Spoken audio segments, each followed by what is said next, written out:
আমরা আসলে শিক্ষিত হোক বা মূর্খ যে কোনো শ্রেণী পেশার মানুষজনই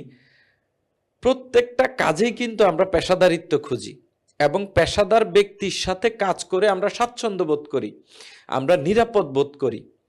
যেমন ধরে নেন মামলা জনিত কোনো বিষয়ে আপনার কাছে দুইজন উকিল আছে যে আপনাকে আইনি সহযোগিতা দিতে পারে। একজন ব্যক্তি ধরেন উনি খুব আল্লাহওয়ালা,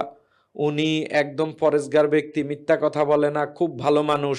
আপনার খুব পরিচিত, আপনার খুব শুভাকাঙ্ক্ষী,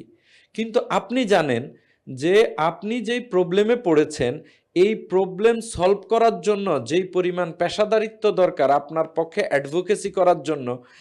ওনার কোর্টে এই পরিমাণ রেপুটেশন নাই।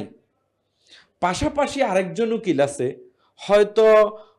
সে মিথ্যা কথা বলে বা ওই উকিলের মধ্যে অনেক খারাপ অভ্যাস আছে, এরকম থাকতে পারে, কিন্তু আপনি এটা জানেন যে সে তার পেশায় বা আপনি যেই প্রবলেমের সম্মুখীন হয়েছেন এই প্রবলেম সলভ করার জন্য আপনার ওখানে সবচাইতে বেস্ট অ্যাডভোকেট হচ্ছে উনি। এখন আপনি কার কাছে যাবেন? যদি আপনার অপরিচিত লোকের কাছেই যাবেন, ওনার অনেক খারাপ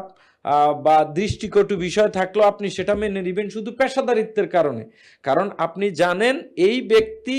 তার স্পেসিফিক এই কাজে খুবই পেশাদার, সে আপনাকে সাকসেসটা এনে দিতে পারবে। ডাক্তারের ক্ষেত্রে সেম এক্সাম্পল, আপনি যদি ইঞ্জিনিয়ারিংয়ে ধরেন সেম বিষয়, একজন ব্যবসায়ীর ক্ষেত্রে ধরেন, আমরা একজন পেশাদার ব্যবসায়ীর সাথেই কিন্তু আমরা কিনা বেচা করতে স্বাচ্ছন্দ্য বোধ করি যে আমাকে ওজনে ঠিক দিবে, সত্য কথা বলে আমাকে ভালো প্রোডাক্ট দিবে, এই রকম যার মধ্যেই গুণাবলীগুলো আছে অবশ্যই সে একজন পেশাদার বিজনেসম্যান।